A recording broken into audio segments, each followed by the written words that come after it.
Billy Corben makes his encore appearance on Sports Extra. Always good to see you.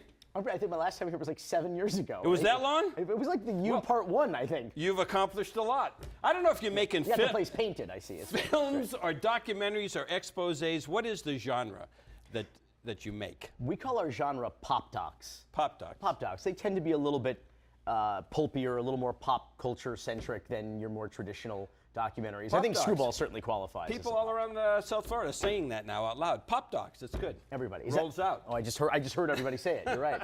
All right, Screwball is about the biogenesis steroid scandal from 2013. It cost Alex Rodriguez over a year's suspension. Outed a bunch of other players, Manny Ramirez, Ryan Braun, I remember, Melky Cabrera, Bartolo Colon. What did you want to accomplish with this pop doc? Well, we wanted to tell this really eccentric, only in Miami kind of a story, which I think that it is. I know. Because you mentioned all these celebrities' names and all these multi-million-dollar Major League Baseball players, but the truth is that all of them were just collateral damage in this scandal.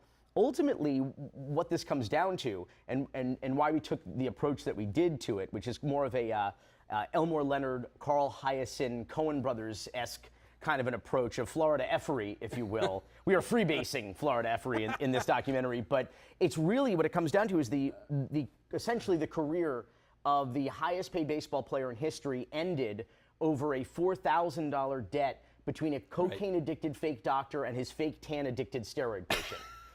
because Miami.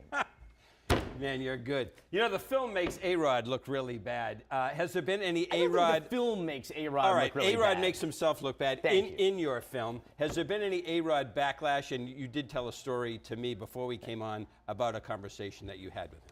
Well, I don't expect to get an invitation to the wedding, if that's what you mean, from either bride's side or groom's side. But this whole, I mean, to tell you the truth, this entire project, the origin of it, or the orange of it, as the president would say, was when Alex came to us in November of 2013 in the midst of the MLB arbitration. He was the only one of those players you mentioned that appealed his suspension, and why not? It was it was the longest suspension in the history of the sport. So he reached out to us through a mutual friend and said, I want to talk about maybe doing a tell-all documentary about this. And we met with him in Coral Gables, and he basically pitched us this story, more or less. Not quite the story that we told or the way that we told it, but he was encouraging us to make a documentary about this, and we did. So I would think that Alex is thrilled about it. Yeah, I would think that.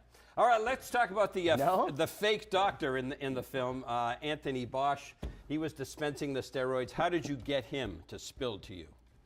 Less than a year after Alex called us, Tony called us and said he'd like to discuss the possibility of doing a documentary about this.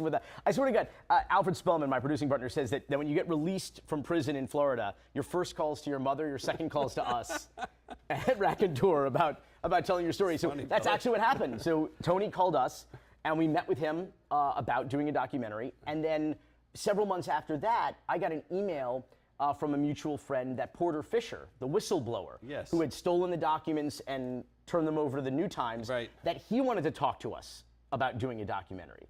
And I'm not a spiritual guy, though it is Easter. I don't really believe in getting signals from the universe, but I said, my God, the three key figures in this huge scandal all independently reached out to us to discuss doing a documentary. Like, if the universe was ever trying to tell us something, it was that we should make this documentary, and we did. You are the go-to pop doc guy. That must You that just must be are. it. You use children. This is kind of cool. You use children to play the parts of the principals in the scandal. Why did you do that? What children? Use children in your film. No, I'm just kidding. Use children in your film. Yeah, they are children. Yeah, they are. They are, but they were actually more responsible and professional than any of the adults in this entire situation. They were good. And that's what struck us. You know, when we do a sports documentary, for example, like the ESPN 30 for 30, you know, you talk to football players. They talk about games. Here, this wasn't about baseball. They only mentioned 2 or 3 games in the entire movie. What do you do for the other hour and 40 minutes as far as B-roll is concerned? So we knew we were going to have to do some reenactments. So we decided that we would reenact with actors playing these people in these shady clinics at Live nightclub, at sports bars, and we would do it all with children, lip-syncing drunk history style the dialogue from the interview subjects. Because everybody in the story acted like acted like children. Yeah, no, it definitely worked. Thanks. Well done. Hey, a few of your films portray your hometown of Miami in kind of a bad light. Parties and drugs. Are you sensitive to that? Am I sensitive to parties and drugs? Or? that your films, that your pop docs kind of put Miami in that light. I think you misspelled the word accurate as BAD there. I think that you misspelled it on the prompter.